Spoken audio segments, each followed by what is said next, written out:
Okay, we're gonna start our Christmas tree loaf with 100 grams of ready-to-go starter. I mixed this up earlier today and it is ready to go. So let's get 100 grams out. And you can see I have a little bit left in here. I'm gonna put half of this in my discard jar, and then I'm gonna go ahead and feed this again. So we'll feed this at the end after I'm done mixing this up. This loaf is gonna kind of be what a difference a year makes in your baking. I'm gonna show you a picture of my terrible loaf that I made last year. I had just started making sourdough and I was so disheartened. So this is kind of a don't lose hope if you're new to sourdough. You can get it. It ends up being really easy to do once you have a healthy starter. So if you just keep feeding that and keep working with it, you'll get there. So I'm gonna show you, I was so disappointed last Christmas because I was so excited to make this Christmas tree loaf and it turned out like a hockey puck. and I took about 3 more weeks before I really started making good progress. But I'll show you the difference in the year. It's kind of crazy to me. So 100 grams of starter, we've zeroed our scale, and now we're gonna add 300 grams of water. Okay, and something that I wanna show you is, see how our starter is floating in there? That means it's ready. So you wanna see that. We're gonna zero our scale back out, and now we're gonna do 10 grams of salt. This bread recipe is my regular go-to artisan loaf recipe.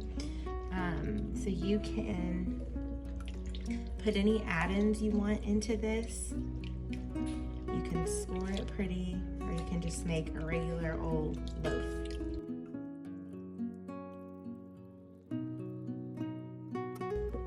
Okay, now we have this, looks like milky water. Now we're ready to flour in.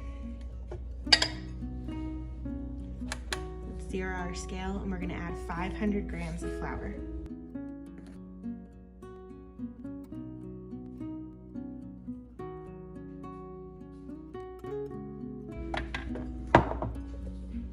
Okay, now we're gonna mix this together.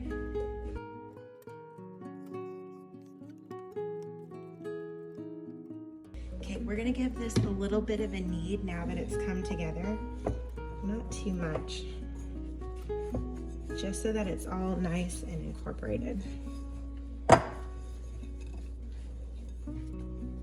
When it starts to get too sticky and stick to your hands, we'll be done. Okay, so this is gonna sit for about 30 minutes, and then we're gonna come back and do our first of 2 stretch and folds, and then we'll leave this to ferment for 7 hours overnight. You want to make sure you put either one of these plastic covers or a wet towel or some cling wrap over the top of this so that your bread doesn't get dried out overnight. Let's bring our scale back up here, and I'm going to show you what I'm going to do to refeed our starter. So typically after I bake, I'm going to refeed my starter, and I'm making a new discard jar. I used up all of my discard on pizza dough, so now I want to start a new discard jar and then feed another starter for some additional baking I have to do later this week. I went ahead and I fed 2. I like to feed in these little 2-cup jars because when I'm doing regular feeding, this makes 100 grams of starter, which is pretty typical of how much active starter you need for most recipes. So I like this size because I get a little bit of discard, I get enough to do my regular feeding and my recipe. So I fed 2 of these today because you can see I'll have an English muffin video if you want to check out my other videos, and then I've got the bread recipe that we're doing today. So let me grab this secondary jar. This is going to be my new discard jar. So what I'm going to do is take what I don't need out of this jar, put this in here, and this is going in my refrigerator for another day. And I like to fill up at least one of these a week with discard, because we make a lot of pizza crusts, and that takes like 225 grams, which is at least half of one of these. So if we do 2, that's a full jar, which is, I made a double batch today, so I used an entire jar of this for pizza crust. So I'm gonna go in my fridge. Oop. And now all I have left in here is just scraps, you see? And we are gonna feed this. So let's zero out our scale. And I'm gonna feed this today with 80 grams of water, spring water. Okay.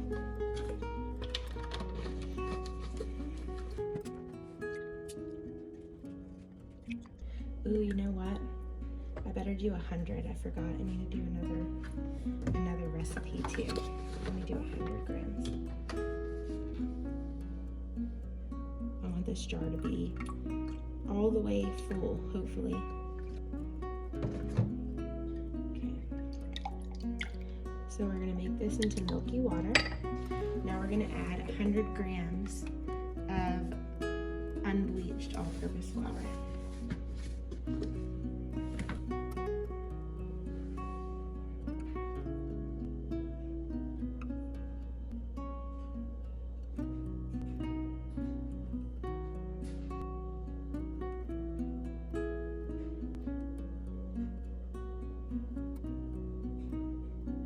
Now, we're just gonna mix this together. And you want this to be like a thick paste. Now this is gonna sit on our counter, and it should be ready when we get up in the morning. So I'm just gonna put the lid like one turn and put this back there to rest with the other things. All right, our dough has been fermenting on the counter for actually about 12 hours. There is not an exact measurement of time for how long sourdough is gonna ferment. In the summertime, I can get away with about 7 hours. In the winter time, this has been sitting today, but the house is much colder than it is. So heat is gonna play a big role in your sourdough. Okay, but we want it to look like this. See how it's coming out of the bowl cleanly? That's how you know it's ready. And it's holding its shape. This is not over fermented. See how it's holding its shape right there? Okay, so what we're gonna do is we're gonna spread this out in a rectangle. And this is the fold that I like to do. Over once, over again. Then we're gonna roll this up. And now we're gonna kind of go under. Let me try to do from this way so you can see. See how you're going under, and you're creating tension in the top of the dough here. You wanna make sure you don't have any holes either.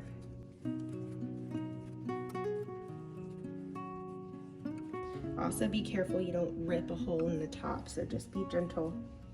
Okay, so now that our dough is shaped, I'm gonna put this in this, I don't use Banneton baskets.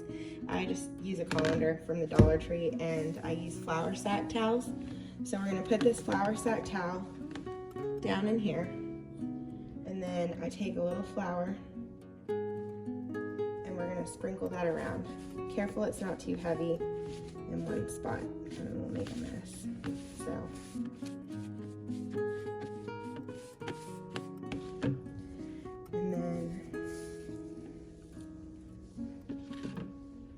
Our dough, we're going to set it down in our basket.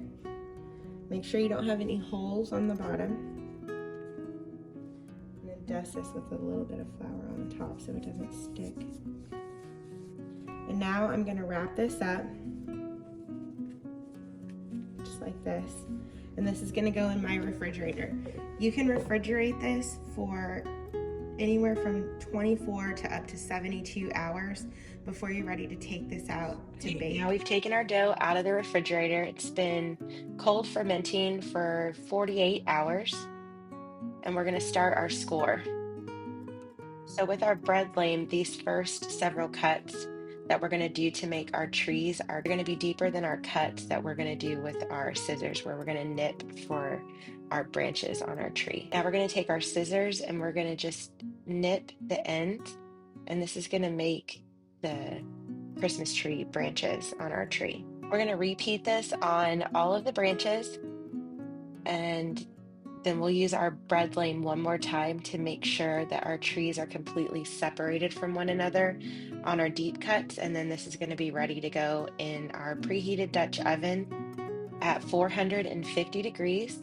We're going to leave the lid on for 30 minutes, remove our lid, and finish baking for the last 10 minutes.